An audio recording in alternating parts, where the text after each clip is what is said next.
আসসালামু আলাইকুম। আজকে আমরা পেয়ার অফ স্ট্রেট লাইনের টাইপ 4 থেকে বাকি যেই টাইপগুলো আছে সেগুলো নিয়ে আলোচনা করব। ঠিক আছে, গত ক্লাসে আমরা টাইপ 1 থেকে শুরু করে 4 পর্যন্ত আলোচনা করেছিলাম। আজকে সরাসরি আমরা ক্লাসে চলে যাই। আমরা টাইপ 5 অর্থাৎ টাইপ 4 পর্যন্ত শেষ, আমরা টাইপ 5 থেকে এখন শুরু করব।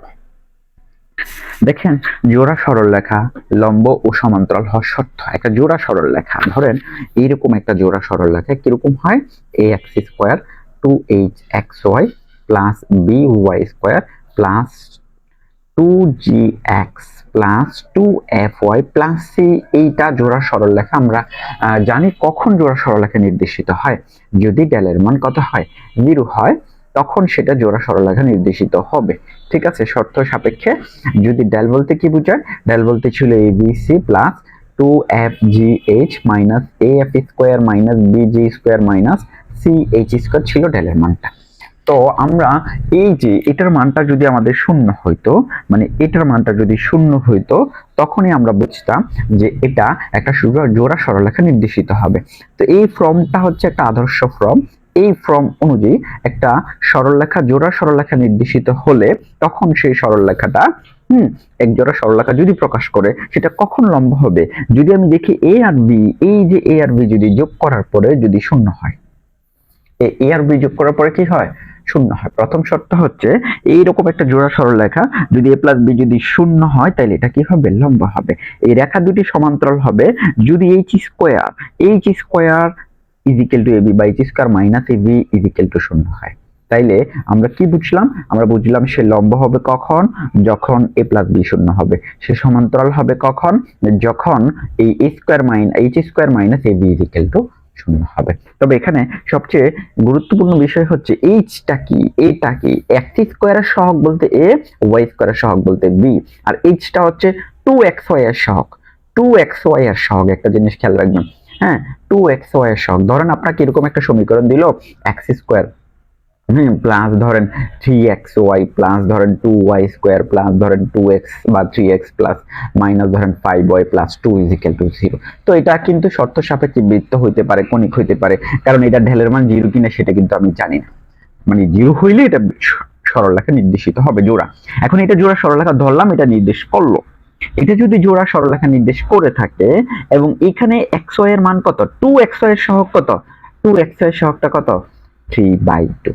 বুঝছেন ঘটনাটা, 3/2। এই যে এইটাই হচ্ছে এইচ এর মানটা, এইটাই হচ্ছে কিসের মান, আমাদের এইচ এর মান। তাহলে এইচ এর মানটা আমরা বের করতে হবে 2x এর সহগ, y স্কয়ারের সহগটা হচ্ছে b, মানে b মানে 2, x স্কয়ারের সহগ মানে 1, 1টা হচ্ছে এখানে a, আর সেম কাহিনী 2x এর সহগ হচ্ছে a, 2x এর সহগ, 2x এর সহগটা হচ্ছে g, 2x এর সহগটা কিন্তু g, সেটা আমরা গত ক্লাসে আলোচনা করেছি। ঠিক আছে, 2y এর সহগ তো মানে -5/2, মানে f এর মানটা কত হবে, -5/2।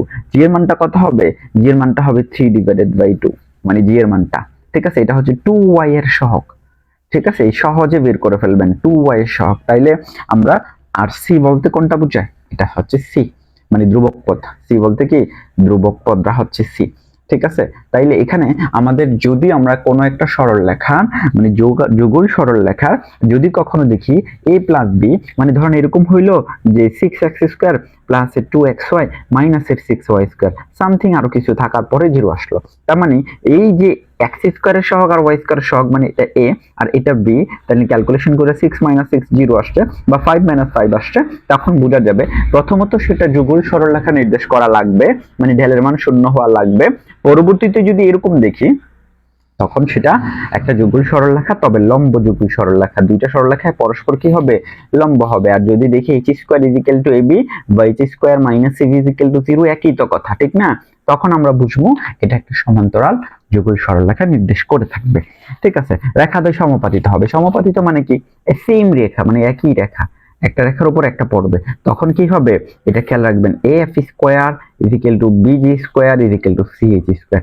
রেখা দুইটা সমাপতিত হবে তখনই যখন af স্কয়ারের মান, bg স্কয়ারের মান এবং ch স্কয়ারের মানটা কি হবে, সমান হবে। ঠিক আছে, তারপরে আরেকটা জিনিস মনে রাখবেন, হ্যাঁ, আরেকটা জিনিস হচ্ছে এই af স্কয়ার বা bg স্কয়ারের শর্তে বা a অনুপাত h, এই যে টাকাটা, এ অনুপাত এইচ, ঠিক আছে, এ অনুপাত এইচ ইজিক্যাল টু এইচ অনুপাত বি ইজিক্যাল টু জি অনুপাত এফ। এটা কি আমি এইটার সমানটা লেখা যায় না, বা এটার সমান এটা লেখা যায় না, বা এটার সমান এটা তো লেখা যাইতে পারে, এখানে তো সবাই সমান সমান। তো আমি যদি এটা এই অনুপাত এইচ সমান সমান এইচ অনুপাত বি লিখি, তাহলে কি লেখা যায় না a by h is equal to h by b, তাহলে এটাকে আর গুণন করলে h square is equal to a b আসে না, মানে H square minus a b is equal to 0 এখান থেকেও আসে। বা আরো শর্তে, হ্যাঁ, সমীকরণটি সমান্তরাল শুধু এটা এই শর্তে না, আরো শর্ত আছে সমান্তরালের জন্য। এই অনুপাত যদি সমান হয়, যেমনটা আরো এইচ অনুপাত বি ইজিক্যাল টু জি অনুপাত এফ ও যদি হয়, তার মানে H by B is equal to G by F ও যদি হয়, তখন এইচ এফ ইজিক্যাল টু যদি বিজি হয়, তখন সেটা কি হবে, সমীকরণটি জাস্ট সমানুপাতিক সমান্তরাল হবে। তার মানে এই শর্তে বা এই শর্তে, ঠিক আছে, এই সমীকরণটি এই যে জোড়া সরলরেখাটি সমান্তরাল সরলরেখা প্রকাশ করে। আর যদি কখনো সমান্তরাল সরলরেখা প্রকাশ করে ফেলে, ধরুন এখানে আমরা একটা সরলরেখা পাইলাম, দুইটা, একটা সরলরেখাকে আপনি এই এই আদর্শ যে সরলরেখাটা ছিল আমাদের, ধরেন এটা এ এক্স স্কোয়ার তারপরে 2h xy plus by square plus ধরেন ডট ডট ইজিক্যাল টু 0, এরকম একটা আদর্শ সরলরেখাকে, যুগল সরলরেখাকে আপনি দুইটা সরলরেখা ডাকলেন এবং দুইটা সরলরেখা পরস্পর সমান্তরাল হইল, তার মানে সে এই শর্তটা মানলো, তার মানে H square is equal to AB শর্তটা সে মানলো, দুইটা সরলরেখা পরস্পর সমান্তরাল হইল। তো সমান্তরাল হইলে তার প্রতিটা জায়গায় তার রেখাদ্বয়ের যে দূরত্ব বলতে কি, এটা লম্ব দূরত্ব কি বোঝায়, কারণ কি আমি কি দূরত্ব এখান থেকে বরাবর আসবো না, দূরত্ব বলতে এই রেখা থেকে এই রেখার মধ্যে সবচেয়ে কম দূরত্বটা সাধারণত লম্ব দূরত্ব। তার মানে এই লম্ব দূরত্বটা আমরা যদি এরকম আকারে প্রকাশ করি, ধরেন ax plus by plus c1 is equal to 0, বা ax সমান্তরাল লেখা হলে এই দুইটা জায়গা ঠিক থাকে, ঠিক না? আমরা বেসিকে অক্ষর এই অধ্যায়ের প্রথমে আমরা আলোচনা করছিলাম দুইটা সমান্তরাল রেখাদের মধ্যবর্তী দূরত্ব c1 minus c2 divided by এই x এর সহগ স্কয়ার প্লাস y এর সহগ, জাস্ট দূরত্ব হওয়ার কারণে এটা একটা মডুলাস হবে, ঠিক না? দূরত্ব হওয়ার কারণে এটা একটা কি হবে, মডুলাস হবে। বাট আমি যদি সরাসরি যুগল সরলরেখা থেকে এইভাবে দুইটা সরলরেখা দেয়া থাকতো, ধরুন এই প্রথম রেখাটা এটা, সেকেন্ড রেখাটা এটা, দুইটা সরলরেখা যদি আমাদের দেওয়া থাকতো, তখন আমরা এইভাবে বের করে ফেলতাম সরলরেখা যদি সমান্তরাল হইতো, সমান্তরাল রেখা দ্বয়ের মধ্যে মধ্যবর্তী যে দূরত্বটা, ঠিক আছে, সেম। কিন্তু এখন আমাকে একটা রেখার মধ্যে দুইটা রেখা নির্দেশিত হয়ে আছে, এই একটাই কিন্তু যুগল রেখা, জোড়া সরল রেখা, তাহলে একটা রেখার মধ্যে যখন দুইটা রেখা নির্দেশিত হয়ে থাকবে, তখন আমরা যেভাবে বের করব, সূত্রটা কত, 2, এই রোড কিন্তু পুরোটা, ঠিক আছে, g square minus ac divided by A into A plus b দিয়ে আমরা কি করতে পারবো, দুইটা সরলরেখা। তো এক্ষেত্রে আমরা তো জি কি জানি, এ কি জানি, সি কি জানি। জি কি ছিল 2x এর সহগ, এ কি ছিল x স্কয়ারের সহগ, বি কি ছিল y স্কয়ারের সহগ, সি কি ছিল ধ্রুবক পদ। তো এগুলো বের করা হয়ে গেলে এই সূত্রটা যদি আমরা অ্যাপ্লাই করে দেই, তাহলে এই যুগল রেখা দিয়ে যদি দুইটা সমান্তরাল রেখা প্রকাশ করে থাকে, সমান্তরাল রেখা প্রকাশ না করলে কিন্তু আপনি এইভাবে দূরত্ব বের করার কোনো মানে নাই। অর্থাৎ সমান্তরাল রেখা প্রকাশ করলে এই যে রেখাটা ax square 2hxy by square 2gx 2f, এটা যদি জোড়া সরলরেখা প্রকাশ করে এবং জোড়া সরলরেখাটা যদি এই শর্তটা মানে যদি সমান্তরাল সে হয়, তখনই আমরা বুঝবো যে এই জোড়া সরলরেখার যদিও একাধিক শর্ত ছিল, তার মানে এটা যদি মানে অটোমেটিক সে এটাও মানবে, যেহেতু সে সমান্তরাল। আবার এটার সাথে এটা কানেক্টেড করলে আবার আরেকটা শর্ত আসবে, কিন্তু এই সমান্তরাল রেখাগুলো অনেক শর্তগুলো মানে, সমান্তরাল হইলে অনেক শর্ত মানবে, যদিও আমি একটা মানে সবগুলো মানা, ঠিক আছে। তো আমি যদি এই শর্তটা মানে, তখন আমি বুঝে নিব যে এই সমান্তরাল রেখাটা, সমান্তরাল যে রেখাগুলো দুইটা, সেই রেখাদ্বয়ের মধ্যবর্তী যে দূরত্বটা, সেটা এটা দিয়ে বার করা যায়। আরেকটা সূত্র আছে 2 রুট ওভার অফ, এটাকে লেখা যায় কত, f স্কয়ার মাইনাস এর bc divided by b into a plus b, এটা দিয়েও বের করা যায়। আপনি যেটা খুশি এটাই অ্যাপ্লাই করতে পারবেন। আপনার কাছে যদি মানগুলো থাকে, তখন আপনি যেটা খুশি, এটা হচ্ছে কি দুইটা সমান্তরাল রেখাদ্বয়ের মধ্যবর্তী দূরত্ব। তার মানে আমাদের আগে বুঝতে হবে যে দুইটা সমান্তরাল রেখাদ্বয়ের মধ্যবর্তী দূরত্বের ক্ষেত্রে রেখাদ্বয় আগে সমান্তরাল হতে হবে এবং এটা আগে যুগল রেখা নির্দেশ করা লাগবে, কারণ এটা যুগল রেখা নির্দেশ করে না সব সময়। পরের অধ্যায়ে গেলে আমরা বুঝবো যে এটা বেশিরভাগ ক্ষেত্রেই কৌণিক হয়ে যায়, অল্প কিছু রেখাই, মানে শর্তগুলো তো ডেলের মান শূন্য হইতে হয়, যে বিশাল একটা সমীকরণ, ডেলের মানটা কি ছিল, এই যে ডেলটা শূন্য হইলে না হইতো, তো ডেল তো বিশাল একটা মান, a b c plus 2f(g(h) minus a F square minus b g square minus c h square, মানটা শূন্য হওয়া কি সব সময় পসিবল? মানে এটা এত শর্ত মানা, তার মানে কি আমাদের এটার বিশাল একটা পার্টই হচ্ছে যুগল সরলরেখা ছাড়া এই আদর্শ রেখাটার, ঠিক আছে, তার মানে যুগল সরলরেখা সে হবে, হওয়ার পরে সে আবার এইচ স্কোয়ার মাইনাস এবি শর্তটা মানবে, তার মানে সে সমান্তরাল হবে। সমান্তরাল হওয়ার পরে তার মধ্যে যে দূরত্বটা সেটা আমরা বের করব কত, 2, এরপরে কি ছিল, জি স্কোয়ার মাইনাস এর AC divided by A into A plus B. ঠিক আছে, পুরোটাতে একসাথে রুট, টুটা রুটের বাইরে। ঠিক আছে, এভাবে আমরা সমান্তরাল রেখা ধরব। আর 2 রুট ওভার কত ছিল, এফ স্কোয়ার মাইনাস এর BC divided by B into A plus B দিয়েও আপনি কি করতে পারবেন, দুইটা সমান্তরাল রেখার মধ্যবর্তী দূরত্ব, এটা একটা সমান্তরাল, এটা একটা সমান্তরাল রেখা, এই দুইটা সমান্তরাল রেখার মধ্যবর্তী দূরত্বটা আমরা এইভাবে বের করতে পারি যদি দুইটা রেখা সিমিলারলি একটা রেখা দিয়ে প্রকাশিত হয়। কিন্তু দুইটা যদি দুইটা দিয়ে প্রকাশিত হয় তখন তো c1 minus c2 divided by root over of a square plus b square আমরা মডুলাস দিয়ে ফেলবো। আর এখানে আমাদের মডুলাসটা দেওয়ার দরকারও নাই, সে অটোমেটিক্যালি প্লাস মান দিবে, কারণ রুটের ভিতরে তো সে অবাস্তব মান তো আসবে না, এটা r2 তে এখানে আছে, তার মানে বাস্তব হয়ে যাবে, অটোমেটিক্যালি সে দূরত্বটা কি দিবে, পজিটিভ দিবে। তাহলে আমরা বুঝলাম সমান্তরাল এবং লম্ব হওয়া শর্ত এবং তাদের মধ্যে যে দূরত্ব, আমাদের টপিকটাই ছিল এটা, মানে জোড়া সরলরেখা কখন লম্ব হয়, a প্লাস b যদি শূন্য হয়, জোড়া সরলরেখা কখন সমান্তরাল হয়, h স্কয়ার মাইনাস ab যদি শূন্য হয়। ঠিক আছে, এবং রেখাদ্বয় সমাপাতিত হবে কখন, af square equal to bj square equal to ch square হইলে রেখাদ্বয় সমাপাতিত হয়। ঠিক আছে, সমাপাতিত হয়। তারপরে এখানে আমরা এই যে কনসেপ্ট সেটা শিখলাম 5 এর, এই কনসেপ্টের আলোকে আমাদের কি এমসিকিউ আছে সেটা আমরা একটু বুঝি। এই কনসেপ্টের আলোকে আমাদের যে এমসিকিউ আছে, আমরা প্রথমে চলে যাই 1 নম্বর এমসিকিউতে। এক জোড়া সরলরেখা প্রকাশ করলে রেখাদের প্রকৃতিটা কেমন হবে। তো প্রথমে তো বলে দিচ্ছি এক জোড়া সরলরেখা, তো আপনি একটু লম্বের জন্য চিন্তা করেন তো, এখানে আছে কত, 6x স্কয়ার মাইনাস কত 5xy মাইনাস কত 6y square plus 14x plus কত 5y প্লাস 4, ওটা আমার চিন্তা করা লাগবে না। এখানে হচ্ছে v, এখানে হচ্ছে a, দুইটার দিকে তাকাইলে দেখা যাচ্ছে যে a প্লাস b যদি আমি যোগ করি 6 মাইনাস 6 হয়, শূন্য হয়। যদি a প্লাস b এর মান শূন্য হয়, আমরা জানি তখন এই যুগল সরলরেখার ক্ষেত্রে, যুগল সরলরেখার ক্ষেত্রে জোড়া সরলরেখা যখন এটা প্রকাশ করবে এবং a প্লাস b যদি শূন্য হয়, তখন দুইটা সরলরেখা একটা আরেকটার উপর লম্ব হবে। ঠিক আছে, এটা একটা আরেকটার উপর কি হবে, লম্ব হবে। সেই ক্ষেত্রে আরো কিছু জিনিস মাথায় রাখবেন, যখন সিঙ্গেলি দুইটা রেখা প্রকাশ করতো y m1x c1, আবার যদি y m2x c2 হইতো, তখন তাদের এই ঢালের গুণফলটা কত হইতো, -1 হইলে লম্ব হইতো। দেখেন দুইটা রেখা একটাই প্রকাশ করার কারণে a প্লাস b শূন্য হইলে। আবার যদি আপনি এটাও মনে রাখতে পারেন, যদি এরকম ভাবে প্রকাশ হয় a1x b1y c1 0 বা a2x plus b2y plus c2 যদি 0 দ্বারা প্রকাশ করে, তখন দুইটা রেখা লম্ব হবে যদি a1 a2 plus b1 b2 0 হয়। এইভাবে যদি কোনো রেখা প্রকাশ করা হয় এই শর্ত অনুযায়ী লম্ব হবে, এভাবে যদি দুইটা রেখা প্রকাশ করা হয় এই শর্ত অনুযায়ী লম্ব হবে। আর যদি সরাসরি এভাবে যুগল রেখা প্রকাশ করে, এখান থেকে আমি বুঝতে পারবো এটা থেকে যে দুইটা রেখা ভাগ করে দুইটা রেখা আমরা বের করতে পারবো। গত ক্লাসে কিন্তু এটা থেকে কিভাবে দুইটা রেখা বের করা যায় সেই দুইটা রেখাও আমরা আলোচনা করেছি, মানে একটা যুগল রেখা থেকে সিঙ্গেল রেখাগুলো বের করা, মানে দুইটা রেখা বের করা, ওই দুইটা রেখা বের করার পরেও আপনি ঢাল গুণফল -1 হবে, কিন্তু এটা আমার দরকার নাই যেহেতু এমসিকিউ। আমরা শর্টকাটে জোড়া রেখাটা কখন লম্বা হবে, যদি তাদের x স্কয়ার a স্কয়ারের সহ y স্কয়ারের সহগটার যোগফলটা a প্লাস b এর মানটা যদি শূন্য হয়। ঠিক আছে, তারপরে এখানে দেখা গেছে এটা কি লম্ব হইছে। ঠিক আছে, এটা থেকে আমরা সরাসরি উত্তর পাইলাম। 2 নম্বরে কি বলছে, 2 নম্বর অপশনটা একটু দেখেন। 2 নম্বরে কি বলছে, এক জোড়া সরলরেখা প্রকাশ করলে রেখা দুটি কোন শর্তে লম্ব হবে। তো লম্ব তো কখন হয়, যদি a প্লাস b এর মান শূন্য হয়। সরাসরি সূত্রটা বলে দিছি। ঠিক আছে, সরাসরি সূত্রটা বলে দিছি। আমরা 3 নম্বরের দিকে আগাই। ঠিক আছে, 3 নম্বরে কি বলছে, এক জোড়া সরলরেখা প্রকাশ করলে কখন রেখাদ্বয় সমান্তরাল হবে। সমান্তরাল হলে এইটা কি হয়, h স্কয়ার মাইনাস ab এর মান শূন্য হয়, বা h square equal to ab আমরা লিখতে পারি। আরো শর্ত আছে, মোটামুটি আমাদের কোন শর্তটা একটু মনে রাখতে হবে, যে a অনুপাত h ইকুয়াল টু h অনুপাত v ইকুয়াল টু g অনুপাত f। এই শর্তটা মনে রাখলে আমাদের মোটামুটি সমান্তরাল হওয়ার শর্তটা আমার মনে হয় ভালো হবে, কারণ এখানে সবগুলো শর্ত একসাথে আছে।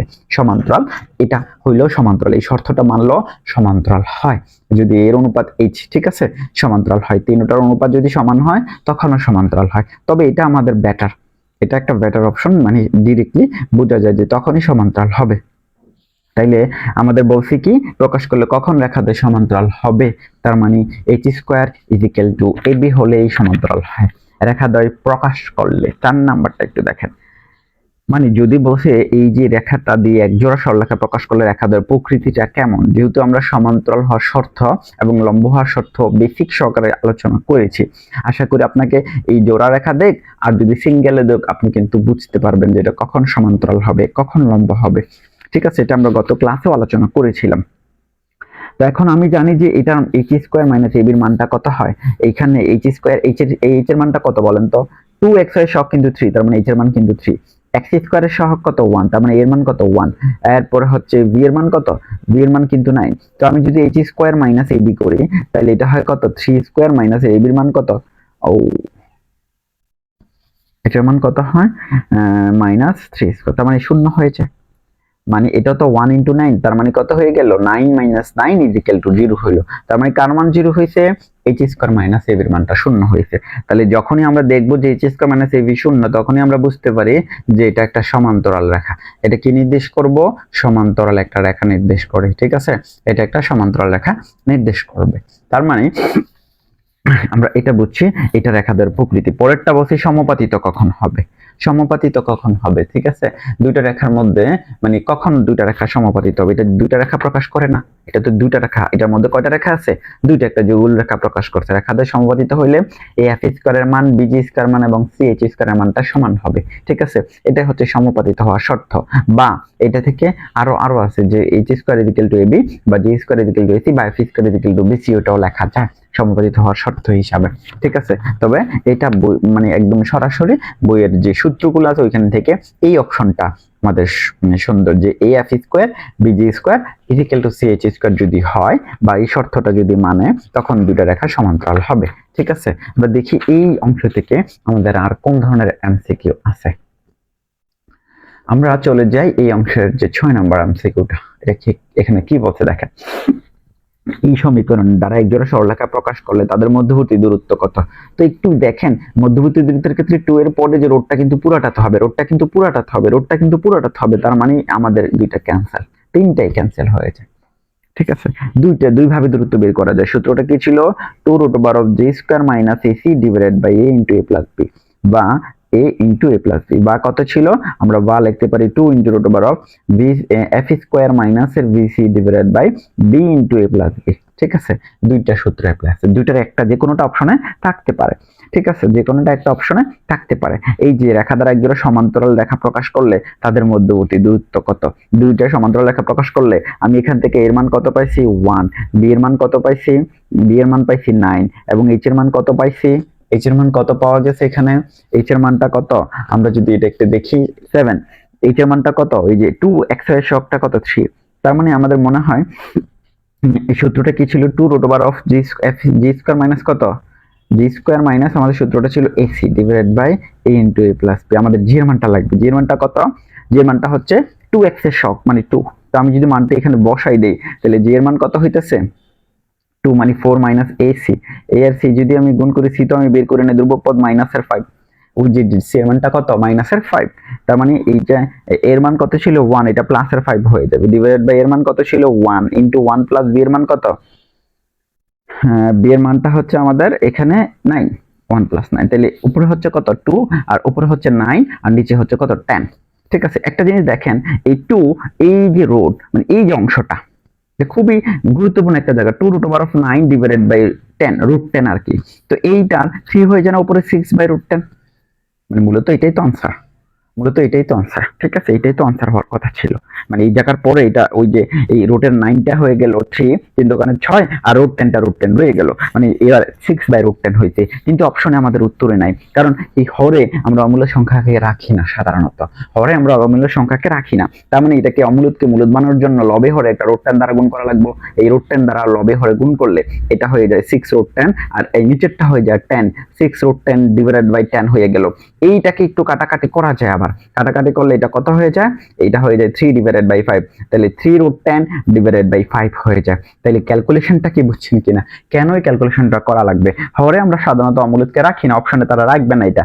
ঠিক আছে, তো আমরা একটু ক্যালকুলেশন করে তারপরে এখান থেকে এই যে এখানে আমরা আসছি, এখান থেকে আমরা মূল উত্তরটা ছিল 6 বাই রুট 10, এটা যত এটা কিন্তু ততই, মানে আপনি ক্যালকুলেটর উঠে দেখবেন সমানে দিয়ে এটার মান যত এটার মান ততই, কিন্তু অপশনে আমরা এই অপশনগুলো দেখবো না। ঠিক আছে, এই অপশনগুলো আমরা দেখবো না। আপনারা দেখছেন যে 1/√2 + 1 যদি এরকম থাকতো আমরা কি করতাম, অনুবন্ধী দ্বারা গুণ করতাম। অনুবন্ধী দ্বারা গুণ করে এটাকে জাস্ট √2 - 1, নিচেরটা হয়তো √2² - 1², মানে এটা হয়ে যেত √2 - 1। মূলত ওই মানটা যত, এই মানটা কিন্তু তত। এটা যদি পি এর মান হয়, এটাও কিন্তু পি এর মানে। পরে এটা থেকে 1/p বের করতাম বা অঙ্ক করার ক্ষেত্রে কাজে লাগাইতাম। কিন্তু এটা আমরা কেন করি, কারণ সাধারণত হরে আমরা এগুলোকে রাখি না। ঠিক আছে, সিমিলারই জিনিস, বাট হরে আমরা অমূলদ বা জটিল মানগুলো হরে আমরা রাখি না, এদেরকে আমরা কি করি, অনুবন্ধী দ্বারা গুণ করে ফেলি। তো এখানে তো এটার অনুবিন্দু নাই, যেহেতু একটাই সংখ্যা। ঠিক আছে, তার মানে হরে যেহেতু √10 আসছে, √10 একটা অমূলদ সংখ্যা, ফলে এটাকে এখান থেকে বেনিশ করা লাগবে। লবে হরে আমরা √10 দ্বারা গুণ করছি, এটা উঠে গেছে। ঠিক আছে, আশা করি আমরা বুঝছি। এটা একটু মানে এই ক্যালকুলেশনটা একটু মনে রাখবেন। এই জাতীয় ক্যালকুলেশন আপনার সামনে যে কোনো সময় হাজির হবে, যে কোনো সময়। ধরেন 1/i আছে, আপনি কি করতে হবে, তো আই জটিল মানে অবাস্তব, মানে এটাকে আমরা কি করি, আই দ্বারা লবে হরে গুণ করলে নিচেটা i² - 1 হয়ে যায়, উপর i হয়ে যায়, মানে -i হয়ে গেল। এটা আমার অপশনে এটা থাকবে না। ঠিক আছে, অপশনে আমার এই ধরনের জাতীয় ফরম্যাট থাকে না। ঠিক আছে, এটা খেয়াল রাখবেন, বেশিরভাগ ক্ষেত্রে এগুলো চেঞ্জ হয়ে যায়। 9 নাম্বার। 8 নাম্বার, একজোড়া সরলরেখা প্রকাশ করলে যাহারা পরস্পর। তো এটা থেকে আমি কি বুঝি, এটার a(f², b(g², c(h²) এর মান মানে প্রত্যেকটার মান কি হয়, সমান হয়। মানে এটার মান যদি প্রত্যেকটা আমরা যখন দেখছিলাম, যদি a(f², b(g², c(h²) সমান হয়, তাইলে এটা কি তাই সমাপতিত হয়। আমরা একটু ট্রাই করতে পারি। এটার এর মান কত ছিল, এর মান ছিল আমরা লিখতে পারি কত, এর মান ছিল 9, ভি এর মান ছিল কত 16, এবং এইচ এর মান কত ছিল 2x এর সব -12। তো আমি যদি a(f²) লিখি, একটা জিনিস খেয়াল করেন, এখানে কিন্তু এই f টা নাই, f এর মান 0, g এর মান 0, c এর মান 0, তাহলে a(f²) এর মান 0 হয়ে যাবে না, f এর মান 0 দ্বারা গুণ করলে, b(g²) এর মান 0 হয়ে যাবে না, g এর মান 0 বসাইলে, c(h²) এর মান 0 হয়ে যাবে না যদি h এর মান 0 বসাই। তার মানে বোঝা গেছে এটা সমাপতিত হবে। কারণ কি, আমরা জানি যদি a(f², b(g², c(h²) যদি সমান হয়, যদি তিনটার মান সমান হয়, তো তিনটাই তো শূন্য হইলো না, সমান সবগুলো তো শূন্য হইলো। যেহেতু সবগুলো শূন্য হয়েছে, তার মানে এটা সমাপতিত, পরস্পর সমাপতিত হয়েছে। ঠিক আছে, উভয় কি অক্ষচ্ছেদ করে গেছে, অক্ষচ্ছেদ করে যাইতে পারে, সমস্যা নেই, কিন্তু এটা হচ্ছে সঠিক অপশনটা কি, এটা লম্ব হবে না সমান্তরাল হবে, মূলত কি হয়েছে, পরস্পর সমাপতিত হয়েছে। ঠিক আছে, তো পরের অপশন আমরা চলে যাই টাইপ 6 এ। ঠিক আছে, আমরা আলোচনা করবো এখন টাইপ 6 কে নিয়ে। জোড়া সরলরেখার দ্বয়ের মধ্যবর্তী কোণ নির্ণয়। দেখেন, যদি জোড়া সরলরেখা নির্দেশ করে থাকে, দুটো সরলরেখা যদি জোড়া সরলরেখা নির্দেশ করে, যদি তারা অসমান্তরাল হয়, তাদের মাঝখানে একটা কোণ থাকে। আমরা গত ক্লাসে আমরা আলোচনা করেছি, যদি দুইটা সরলরেখা এরকম হয়, গত ক্লাসে বলতে আমাদের অক্ষের স্থানান্তর এইচএসসি বেসিক যে ক্লাসটা আমরা নিয়েছিলাম, 2 নাম্বার যে অংশটা ছিল, m1x + c1 y2 বা m2x + c, এরকম রেখার এই প্রথম রেখার ঢাল যদি m1 হয়, সেকেন্ড রেখার ঢাল যদি m2 হয়, তাদের মধ্যে অন্তর্ভুক্ত যে কোণটা, সূক্ষ্ম কোণ হইতে পারে, স্থূল কোণ হইতে পারে। এই কোণটা যত, এই কোণটা তত। এখানে মূলত দুইটা কোণ, এই কোণটা আর এই কোণটা জানলে, এটা যদি 100 ডিগ্রি হয়, এটাও কিন্তু 100 ডিগ্রি। তারপরে এটা থাকবে কত, এটা ধরেন কত 160 আমরা ভাগ করলে কত 80, তাহলে এটা 80 ডিগ্রি, এটাও 80 ডিগ্রি। বুঝছেন ঘটনাটা? তার মানে আমি দুইটা জানলেই না, সূক্ষ্ম কোণটা জানলে, তাহলে সূত্রটা কত ছিল, tan θ = দুইটা রেখা যদি আমি জানতাম, কত ছিল, ± m1 - m2 / 1 + m1 * m2 ছিল। মনে আছে? এই প্লাসের জন্য সূক্ষ্ম কোণ বসাইতাম, মাইনাসের জন্য আমরা স্থূল কোণ বসাইতাম। ঠিক আছে, মাইনাসের জন্য আমরা স্থূল কোণ বসাইতাম। এটা কিসের বেলা, যখন আমরা দুইটা রেখার অন্তর্বর্তী কোণ নির্ণয় করতাম। এখন কি আমরা আসলে দুইটা রেখার অন্তর্ভুক্তি কোণ বের করতেছি, এখন হচ্ছে যুগল রেখা। তার মানে প্রথমের যে ঘটনাটা, ধরেন এইটা দুইটা যুগল রেখা, দুইটা রেখা তো অবশ্যই যদি এভাবে চলে, এরা কি কখন অন্তর্ভুক্ত কোণ হবে, অন্তর্ভুক্ত কোণ হবে এদের, কারণ সমান্তরাল হইলে তো তারা ছেদে করবে না। যদি দেখে ফেলি যে h² - এর এর মান 0, তাদের অন্তর্ভুক্ত কোণ কত, 8θ এর মান 0 হয়ে যাবে, অটোমেটিকলি বুঝে ফেলবেন। এইগুলো আইডিয়াতে রাখতে হবে। হ্যাঁ, আবার যদি আমি দেখি যে a + b এর মান 0 হয়, অন্তর্ভুক্ত কোণ জানতে চাই, এরকম যুগল রেখার ক্ষেত্রে, তার মানে পরস্পর লম্ব ছিল, তার মানে থিটার মানটা 90 ডিগ্রি ছিল। ঠিক আছে, এই জিনিসগুলো আমরা যদি না বুঝি, তাহলে অবশ্যই আমরা পিছিয়ে থাকবো। ঠিক না? এগুলো বেসিক্যালি আমরা যদি শিখি, তার মানে যদি এই h² - ab এর মান মানে, তাইলে সমান্তরাল দুইটা রেখা, তাদের অন্তর্ভুক্ত কোণ 0 ডিগ্রি। যদি a + b এর মান 0 হয় যুগল রেখার ক্ষেত্রে, কোন যুগল রেখার ফরম্যাটটা, সেটা কিন্তু আমরা জানি 2xy + by square plus 2gx plus 2fy plus c is equal two, এই যুগল রেখার ক্ষেত্রে এই ফরম্যাটটার মধ্যে a আর b যদি যোগ করি যদি 0 হয় তখন আমি বুঝি ফেলবো এটার মধ্যে যে দুইটা রেখা নির্দেশিত হয়েছে সেই দুইটা রেখা পরস্পর লম্ব। তাহলে দুইটা রেখা যদি পরস্পর লম্ব হয় তাদের মধ্যে অন্তর্ভুক্ত কোণটা হবে থিটার মান কত হবে π/2 হবে বা 90 ডিগ্রি হবে। আর দুইটা রেখা যদি h স্কয়ার মাইনাস ab এর মান যদি শূন্য হয় তাদের মধ্যে অন্তর্ভুক্ত কোণটা কত হবে 0 ডিগ্রি হবে। ঠিক আছে, কিন্তু যদি এরা ছেদ করে, কিন্তু যদি এটা এই দুইটা শর্ত না মানে a plus b by h square minus ab এর মান যদি শূন্য না হয় বা a প্লাস b এর মান যদি শূন্য না হয় তার মানে এরা তখন ছেদ করবে। এই যে ছেদবিন্দুটা, এই ছেদবিন্দুর একটা ভুজ থাকবে একটা কুঠি থাকবে, তার মানে ছেদবিন্দু x ইজ ইকুয়াল টু ছেদবিন্দুর ক্ষেত্রে ভুজের ab minus h square minus ab দিতে পারি আমরা ab minus h square divided by রয়েছে কত এই fh। ঠিক আছে, একটু মনে রাখতে হবে fh মাইনাস bg কমা y এর মানটা কত হবে কুঠিটা, এটাও নিচে ab মাইনাস h স্কয়ার উপরে হচ্ছে gh মাইনাস এর af। সহজে মনে রাখবেন এটা এই যে f টা এই দুই প্রান্তে কিন্তু f দেখছেন a fh এখানেও fh bg আর এখানে দেখেন এখানে f দিয়ে শুরু হইছে এখানে f দিয়ে শেষ হইছে, এখানে g দিয়ে শেষ হইছে এখানে g দিয়ে শুরু হইছে। ঠিক আছে, তো কয়েকটা জিনিস বুঝে লাইলে বাকিটা এখানে প্রথমে b হবে পরে a হবে আর দুইটা তো h। সিস্টেমিক্যালি মনে রাখবেন, আমি এইভাবে মনে রাখছি যে x ইজ ইকুয়াল টু নিচে ab মাইনাস h স্কয়ার আবার এই y ইজ ইকুয়াল টু কত হবে এটাও নিচে ab মাইনাস h স্কয়ার, তারপর এখানে f দিয়ে শুরু করব f h সাথে h হয় মাইনাস b g হবে, তো এখানে g শেষ হইছে এখানে g শুরু হবে। ঠিক আছে, g এর f এর পরে যেহেতু হইছে এখানে g এর পরে h হবে, যেহেতু লাস্টে একটা f হবে তাহলে b লিখে ফেলেছি বাকি আছে কত a। সিস্টেমিক্যালি ভাবে এভাবে আমি মনে রাখতাম, কারণ এগুলো মুখস্থের জিনিস আমি যখন শিখছি তখনই পারি, কিন্তু পরে অ্যাপ্লাইয়ের সময় এগুলো ওভারঅল ক্ষেত্রে মনে থাকবে না। আমি আবার বলি কিভাবে মনে রাখতাম, নিচেরটা তো সমস্যা নাই কারো, তাহলে fh সামনে থাকবে এরপরে কি হবে fh এর পরে bg আসবে, বিটা আগে আসবে, তো fh মাইনাস bg আসলো নিচেরটা তো হয়েই গেল। এবারে g এবারটা কত হবে fh এর পরে এবার হবে gh। ঠিক আছে, মাইনাস এবার কত হবে লাস্টে f হবে, তার মানে বাকি আছে আর a। ঠিক আছে, নিচেরটা কত হবে ab মাইনাস h স্কয়ার, এটা হবে ab মাইনাস h স্কয়ার, এইটা ছিল x y, তার মানে এটা আমাদের ছেদবিন্দু। দুইটা রেখা যদি অসমান্তরাল হয় তাদের একটা ছেদবিন্দু থাকে না, যদি এইভাবে দুইটা রেখা দিয়ে দিত, ধরেন এইভাবে দুইটা রেখা আপনাদেরকে দিত,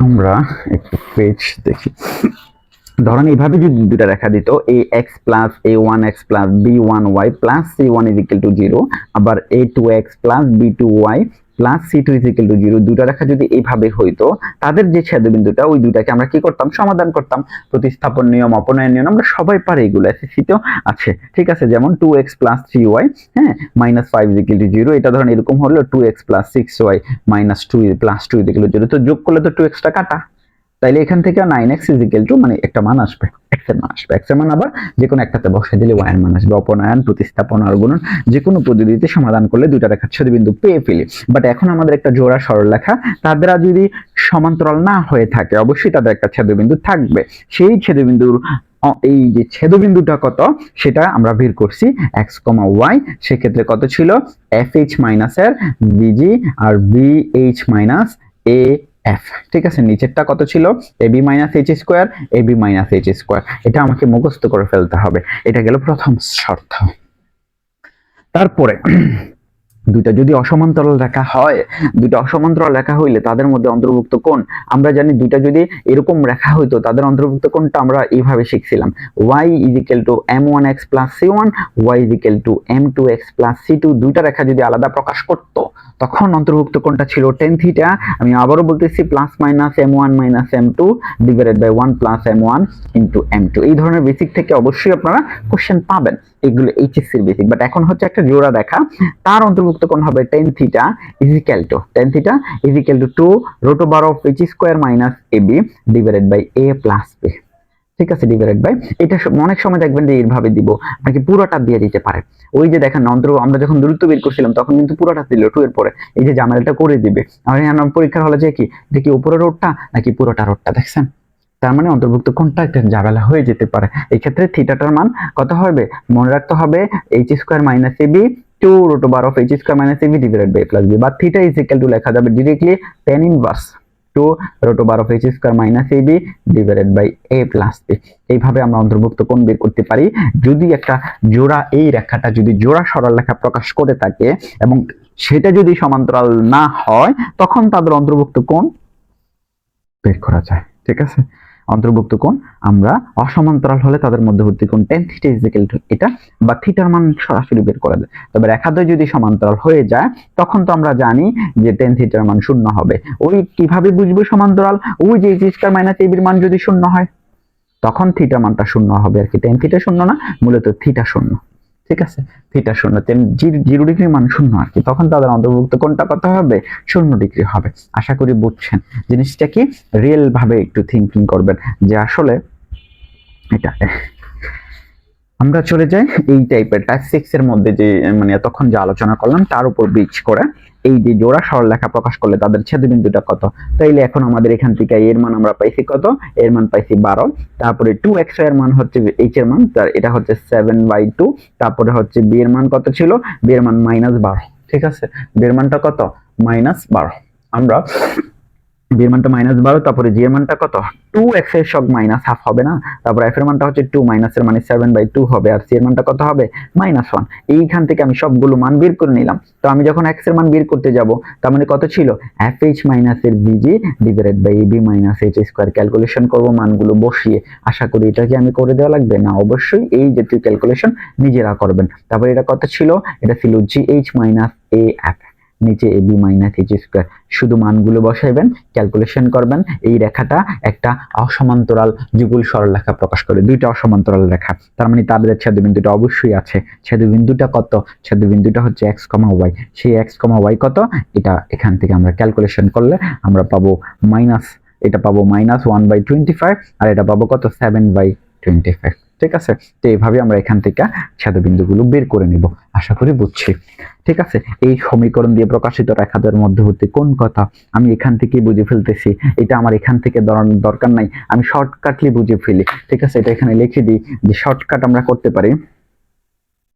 শর্টকাট যদি আমরা বুঝি, এটা থেকে বোঝা যায় এটা একটা কি, প্রথমত যুগল সরলরেখা প্রকাশ করছে। যদি যুগল সরলরেখা প্রকাশ করে তাহলে a প্লাস b এর মান কত পাচ্ছি আমরা? a plus b = 0। সুতরাং এটা একটা লম্ব, তার মানে লম্ব মানে থিটার মানটা কত হবে? তার থিটার মানটা কত হবে? অবশ্যই থিটাটা এখানে আমরা দেখছি যে এর মান কত? -3, b এর মান কত? y স্কয়ারের সহগটা ছিল b মানে 3, সুতরাং a প্লাস b এর মান কত? 3 - 3 মানে -3 + 3 মানে 0 হবে। a প্লাস b যেহেতু 0, a প্লাস b যেহেতু 0, তাহলে রেখা দুটো পরস্পর লম্ব, আর লম্ব মানে কি? অন্তর্ভুক্ত কোণ থিটা মানে π/2। ঠিক আছে, সরলরেখা দ্বয়ের মধ্যবর্তী কোণ কত? মধ্যবর্তী কোণ কত? একই কথা। ঠিক আছে, এখানে 1, এখানে -1, এটার অন্তর্ভুক্ত কোণ কত? এটা এই নিয়মে করা আছে, ওটা বড় নিয়মে করে ফেলছি। এটা এখান থেকে বোঝা যায় না যদিও, মানে এগুলো একটু খেয়াল করতে হবে, প্র্যাকটিস করতে হবে। আমি ওইভাবে করে ফেলছিলাম। ঠিক আছে, পরে দেখেন রেখাদের অন্তর্ভুক্ত কোণ কত? এটা সরাসরি সূত্র। ঠিক আছে, সরাসরি সূত্র tan θ = কত?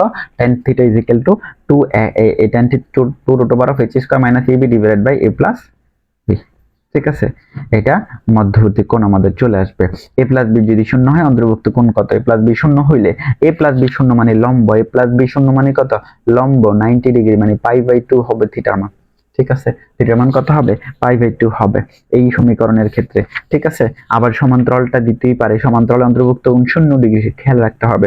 এমসিকিউ হিউজ বানানো যাবে, দুইটা রেখা দিয়া তাদের ছেদবিন্দু দিতে পারে, দুইটা রেখা দিয়া তাদের অন্তর্ভুক্ত কোণটা বিভিন্ন ভাবে আমাকে দিতে পারে। তো বেসিকটা যখন আপনি শিখে ফেলবেন, সৃজনশীল টাইপ তো আপনারা অ্যাপ্লাই করে আসছেন। ঠিক আছে, আশা করি কনসেপ্টটাকে মনোযোগ দিবেন, এই জাতীয় কনসেপ্টগুলো খুব ভালো করে মনোযোগ দিবেন। ঠিক আছে, আমি যেভাবে কনসেপ্টগুলো বুঝাইছি এখানে একদম A to Z, মানে বইয়ে প্লাস মানে একটা চ্যাপ্টারকে কমপ্লিট করার জন্য যা লাগে, ঠিক আছে, আমি মোটামুটি তা দিয়ে গুছাইছি। আপনি এগুলো করার পরে আপনি অন্যান্য বই প্র্যাকটিস করে দেখবেন আপনার মধ্যে অটোমেটিকলি একটা আত্মবিশ্বাস চলে আসে, এবং তারা যে বাজেভাবে এমসিকিউ দেয় কিছু কিছু ক্ষেত্রে আপনি ওইগুলো বুঝবেন যে হয় এই চ্যাটজিপিটি বা ওইটা থেকে, যে বইও তো আমরা এগুলো করি না। প্রশ্ন পরীক্ষা দিতে দেখবেন যে বই থেকে প্রশ্ন হচ্ছে, লিগ্যাল প্রশ্নগুলো হচ্ছে। ঠিক আছে, অযৌক্তিক প্রশ্নগুলো হবে না। জোড়া সরলরেখার অন্তর্ভুক্ত কোণের সমাদ্বিখণ্ডক, এটা খুবই মজার একটা জায়গা। জোড়া সরলরেখার অন্তর্ভুক্ত কোণের সমাদ্বিখণ্ডক, দেখেন আপনি যদি একটা সরলরেখা হয়, এটা একটা সরলরেখা হয়, যদি তারা অন্তর্ভুক্ত মানে ছেদ করে ফেলে, যদি তারা অসমান্তরাল হয়ে যায়। এখন প্রশ্ন হচ্ছে এই জোড়া সরলরেখাটা আমি ধরে নিলাম এই যে 2hxy + by² এই জোড়া সরলরেখাটা কোথাও একটা জায়গায় একটা এক জোড়া রেখা নির্দেশ করতেছে। তখন এই যে একজোড়া রেখা তার অন্তর্ভুক্ত কোণ আমি নির্ণয় করতে পারি, মানে অন্তর্ভুক্ত কোণ tan θ কত ছিল 2√h² - ab divided by plus b ছিল। এখন কোশ্চেনটা হচ্ছে এই জোড়া সরলরেখার এই যে কোণটারে অন্তর্বিভক্ত করে মানে সমদ্বিখণ্ডিত করে যে রেখাটা গেছে সেই রেখার সমীকরণ, মানে এখানে এইটা একটা যেতে পারে আবার এটাও তো যেতে পারে, একটা সূক্ষ্ম কোণের সমদ্বিখণ্ডক একটা স্থূল কোণের সমদ্বিখণ্ডক। আমরা যখন সরলরেখা শিখছিলাম তখন এটা যদি a1x plus b1y plus c1, just একটু বেসিকের জন্য আপনাদের এগুলো আমি আলোচনা করতেছি, b2y প্লাস c2 0 হইতো, তখন এই সমদ্বিখণ্ডক রেখার সমীকরণ দুইটা আসতো, একটা সূক্ষ্ম কোণের একটা স্থূল কোণের। মনে আছে আমরা শিখছিলাম না একটা সূক্ষ্ম কোণের রেখাটা কি ছিল a1x plus b1y plus c1 মানে divided by root over of কত ছিল a1 স্কয়ার plus b1 square a2x plus b2y plus c2 divided by root over of কত ছিল a2 square plus b2 square ছিল। ঠিক আছে, তো সামনে কি ছিল প্লাস মাইনাস, প্লাসের জন্য সূক্ষ্ম কোণ হইতে পারে স্থূল কোণ হইতে পারে, যদি a1 a2 plus b1 b2 এর মান 0 থেকে বড় হয় প্লাসের জন্য সূক্ষ্ম কোণ, যদি এটার মান 0 থেকে ছোট হয় মাইনাসের জন্য স্থূল কোণ, আর যদি এটার মান 0 থেকে ছোট হয়, ঠিক আছে a1 এটা যদি a1 a2, ঠিক আছে এটা প্লাসের জন্য সূক্ষ্ম কোণ মাইনাসের জন্য স্থূল কোণ, ঠিক আছে, আর যদি বড় হয় মাইনাসের জন্য সূক্ষ্ম কোণ। ঠিক আছে, জিনিসটা আমরা আগে আলোচনা করেছিলাম, কিন্তু দুইটা রেখা যদি প্রকাশ করতো, ঠিক না, এটা কিন্তু আমাদের পূর্বের ক্লাসটা যে করেছেন, পূর্বের বলতে আগের অধ্যায়টা অক্ষের স্থানান্তর অধ্যায়ের পার্ট 2 ক্লাসের মধ্যে আমরা এই সব কিছু আলোচনা করেছি।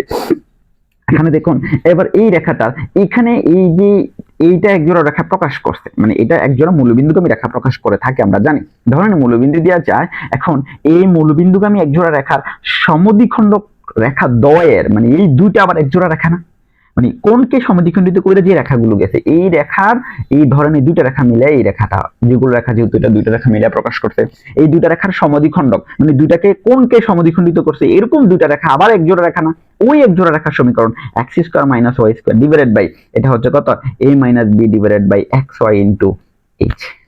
এটা আর গুণন করলে এটা আবার দ্বিঘাত হয়ে যায়, মানে এটা আবার একজোড়া রেখা প্রকাশ করে। ঠিক আছে, এই যে রেখাটা একজোড়া সরলরেখা প্রকাশ করছে এটাও আবার একজোড়া সরলরেখা প্রকাশ করবে, তবে এই রেখা দ্বারা যেই দুইটা রেখাকে বোঝাচ্ছে সেই দুইটা দ্বারা যে কোন দ্বয় উৎপন্ন হয়েছে তার কোন দ্বয়ের সমদ্বিখণ্ডক রেখা মাঝখান দিয়ে গেছে এরকম রেখা দুইটার সমীকরণ হবে এইটা।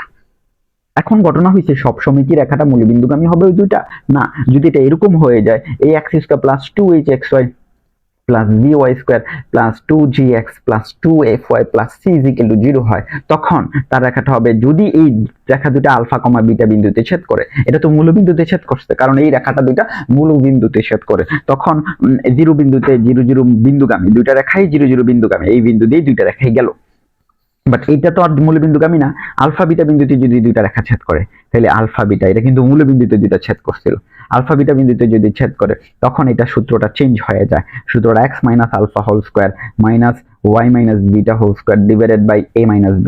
ঠিক আছে, ইজিক্যাল টু x এর জায়গা হবে x মাইনাস আলফা, y এর জায়গা y minus beta divided by h। ঠিক আছে, তখন হবে এটা, জিনিসটা কি বুঝছেন? তার মানে যখন এটা সমদ্বিখণ্ডক রেখা সমীকরণ এটা, আর যখন সমীকরণ চেঞ্জ হবে এটা সমদ্বিখণ্ডক রেখা সমীকরণ এটা। আশা করি আপনারা বুঝছেন যে আসলে জিনিসটা কি। ঠিক আছে, আশা করি বুঝছেন। এখানে দেখেন এই দ্বারা প্রকাশিত সরলরেখা দ্বারা অন্তর্গত কোন সময়ের সমদ্বিখণ্ডক রেখা দ্বয়ের সমীকরণ, দুইটা রেখার সমীকরণ কার এটার দ্বারা প্রকাশিত, মানে সরাসরি সূত্রটা এখানে দুইটা রেখা, কিন্তু এই সেই দুইটাকে আবার আমরা ইচ্ছা করলে ভাগ করতে পারি, সেই দুইটাকে আমরা আবার ভাগ করতে পারি। আচ্ছা, পরে এই যে রেখা দ্বারা পরেরটা আমরা চলে যাচ্ছি কত নাম্বার, আমাদের কোশ্চেন নাম্বার 2। এই রেখা সরলরেখাদের মধ্যবর্তী কোণের সমদ্বিখণ্ডকের সমীকরণ, তার মানে ওইটা তো ওইটা মানে x square minus y square by a minus b by xy by h, তাহলে এর মান কত 1, h এর মান কত 9, যেহেতু a মাইনাস b মানে 9 আর ডিভাইডেড বাই h এর মান কত মাইনাসের 5 ছিল, ওই যে 2x এর সব h। তারপর এখানে ক্যালকুলেশন করলে কোন রেখাটা আসছে এটা সরাসরি প্রশ্ন উত্তর, আর যদি আলফা বিটা বিন্দুতে ছেদ করে এটাও সরাসরি সূত্র, এটাও কি সরাসরি সূত্র শিখে ফেলছি সমদ্বিখণ্ডক রেখা, আমি ওই সূত্রটা আলোচনা করে ফেলছি এখানে। ঠিক আছে, এটাও একটু রিমাইন্ড করে দিলাম যে সূত্রটা, এটাও একটু রিমাইন্ড করে দিলাম। আমরা চলে যাই আমাদের লাস্ট টাইপ 8। আমাদের একটা বক্ররেখা, ধরেন একটা বক্ররেখা, মানে এটা একটা বক্ররেখা নির্দেশ করলো, মানে কোনটা এই রেখাটা একটা বক্ররেখা নির্দেশ করলো, ধরেন এটা একটা বক্ররেখা, মানে এই যে রেখাটা একটা বক্ররেখা, মানে এটা যদি একটা বক্ররেখা নির্দেশ করে, বৃত্ত, পরাবৃত্ত, উপবৃত্ত, তার মানে ডেলের মানটা শূন্য না, নট ইকুয়াল টু 0, মানে এটার ক্ষেত্রে।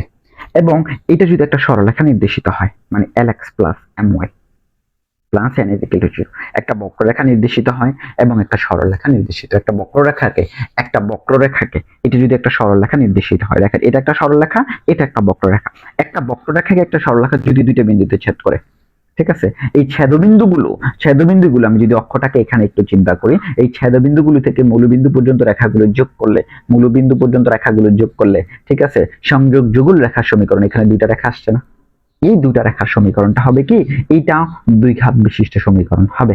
তার মানে এখানে একটা জিনিস খেয়াল রাখবেন, তাইলে এইটার রেখাটা হবে ax square 2hxy by square plus 2gx। এখানে দেখেন 2gx এর মধ্যে এটার দুই ঘাত, এটার দুই ঘাত, এটার দুই ঘাত, বাট এটা কয় ঘাত, এক ঘাত। এটা সবগুলো ছেদবিন্দু থেকে একটা বক্ররেখা এবং সরলরেখার যে দুইটা ছেদবিন্দু থাকে, ওই ছেদবিন্দুর সহিত যদি আমি মূলবিন্দু সংযোগ করলে যে যুগল রেখা পাই, তা প্রত্যেকটাই হবে সমমাত্রিক দ্বিঘাত সমীকরণ। তার মানে এটার মধ্যে x এর মান কত ছিল, 1, মানে x এর ঘাত 1, এটাতে 2 ছিল y এর, এটা x y যোগ করলে 2 হয়, এটাতে 2 হয়, বাট এটা 2 বানানোর জন্য এখানে একটা কিছু করা লাগবে। আপনারা কি করবেন, এই যে lx plus my plus n is equal two 0, প্রথমত lx plus my is equal two minus n লিখবেন, এবার উভয় পক্ষে মাইনাস n দ্বারা ভাগ করলে lx plus my divided by minus n, আর এখানে থাকবে 1। এই 1 এর মান আমরা এটা বসাই দিব এখন সব জায়গায় দ্বিঘাত বানানোর জন্য।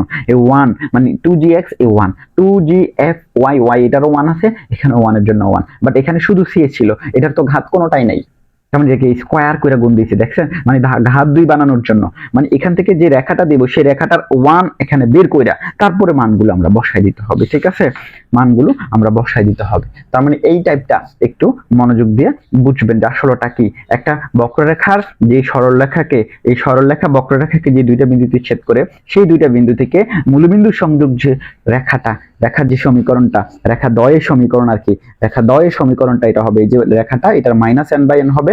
তার মানে এটা ছিল আমাদের বক্ররেখাটা, মানে এই বক্ররেখার এখানে 2 আছে, এখানে 2 আছে, বাট এখানে তো 2 নাই, জিনিসটা খেয়াল করছেন, এই 1 এ তো 2 নাই, তার মানে শুধু 1 এর সাথেই গুণ হবে কে, এইটা থেকে 1 এর মানটা বের করছি, মাইনাস n এর দিক নিয়ে মাইনাস n দ্বারা ভাগ করে 1 এর মান বের করে তার আনসার হচ্ছে কোনটা, এটা। কেন এটা হয় না, কারণ এটার ঘাত এখানে 2 বানানো হয় না, কারণ এটা যেহেতু 1, এখানে যেহেতু মানে এখানে যেহেতু 1 আছে বক্ররেখাটার মধ্যে, 1টাকে স্কয়ার করতে হলে 2 ঘাত বানাইতে হলে স্কয়ার করা লাগবে, ঠিক আছে। এই জিনিসটা একটু মনোযোগ দিলে এই অধ্যায়ের মানে যত টাইপ ছিল সবগুলো টাইপ, যত প্রকারের অঙ্ক ছিল সবগুলো প্রকারের অঙ্ক আমরা একসাথে করে এইখানে আজকে এই পর্যন্ত আমরা এই যুগল সরলরেখাকে শেষ করেছি। আশা করি প্রথম ক্লাসটি বুঝছেন, এবং এই ক্লাসটি বুঝলে যুগল সরলরেখা নিয়ে আপনাদের আর কোনো প্রশ্ন থাকবে না। ওকে, আজকে এ পর্যন্তই থাকলো, পরবর্তী ক্লাসে দেখা হবে।